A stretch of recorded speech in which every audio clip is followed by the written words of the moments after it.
have to subtract 5 here? I don't know what to do. Well, maybe we should just multiply the 37 by x. No.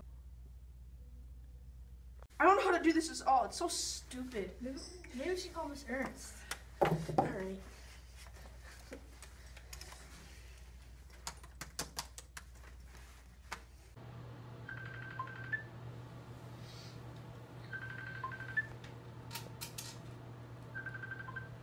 Hello? Brady and I are working on our equations, and we don't know what to do at all. How many times do I have to tell you? Don't call me after midnight. She just hung up on me. That's rude. Maybe it's a clue. Yeah, wait. I thought we talked about this in class one day. So the don't in D means distribute, right? So Yeah. we'd have to multiply this stuff. Okay.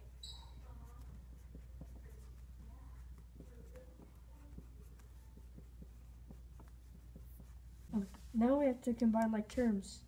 Alright.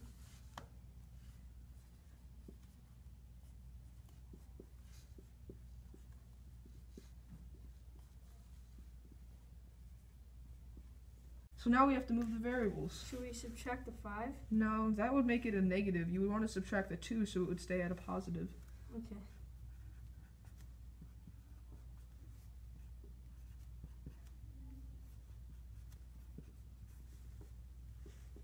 Now we need to do the addition and subtraction. So what do we subtract? The 1. Okay.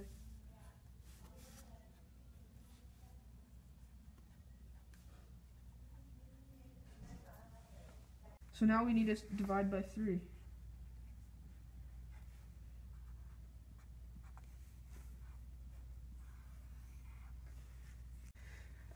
See, that wasn't that bad, really, was it? I feel bad that we called Miss Ernst after midnight.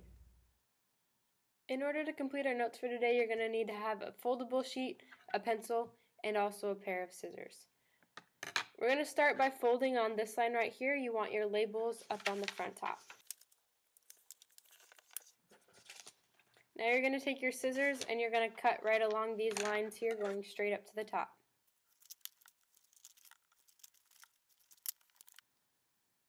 When we solve equations, we always want to start by simplifying because it makes our job easier later. To do that, we start off with the distributive property. The distributive property means that we're going to look for parentheses and we're going to multiply whatever's outside of the parentheses by everything that's inside the parentheses.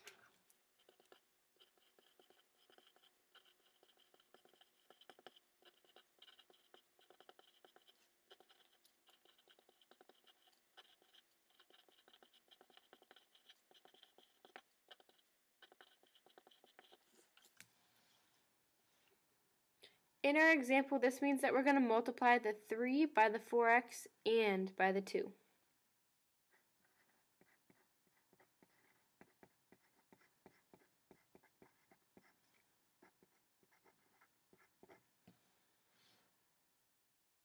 After we've used the distributive property, we're ready to combine like terms.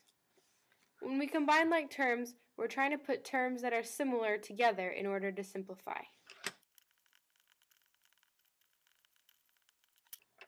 It's important to note that you can only combine like terms if they're found on the same side of the equal sign. On this side, we only have one space where we have an x. There are no like terms to combine. But on the right side of our equal sign, we have a 4x and we also have a 5x. Those two terms can be combined to create 9x.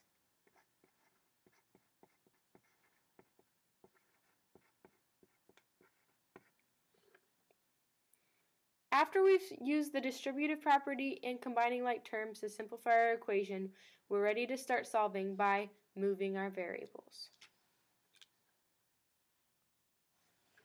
In order to move our variables, we're going to use the additive inverse to get it to the other side.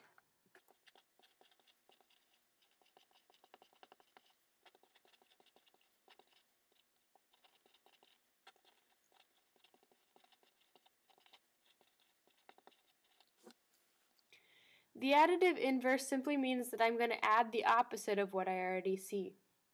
In our example down here, I would rather move the 9x's to this side because it will stay positive. The opposite of 9x's is a negative 9x's, so I'm going to subtract 9x's, which cancels them out on the right side and will move them to the left.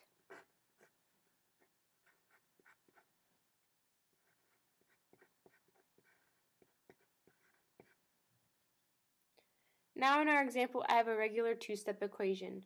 From here, I'm going to go ahead and use the additive inverse again to undo the addition and subtraction.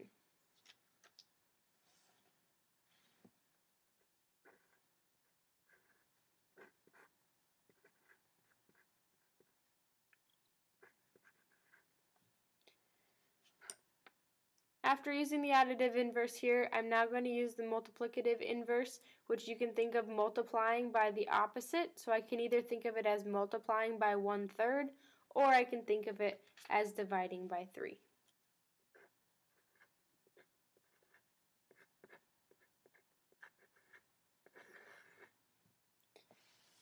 So in this equation, we end up with an answer of x equals 5. Again, we started off using the distributive property to simplify. Then we combined like terms. From there we moved variables to get them on one side. Then we had a two-step equation where we undid the addition and subtraction, and then finally we undid the multiplication or division to get our final answer of x equals 5.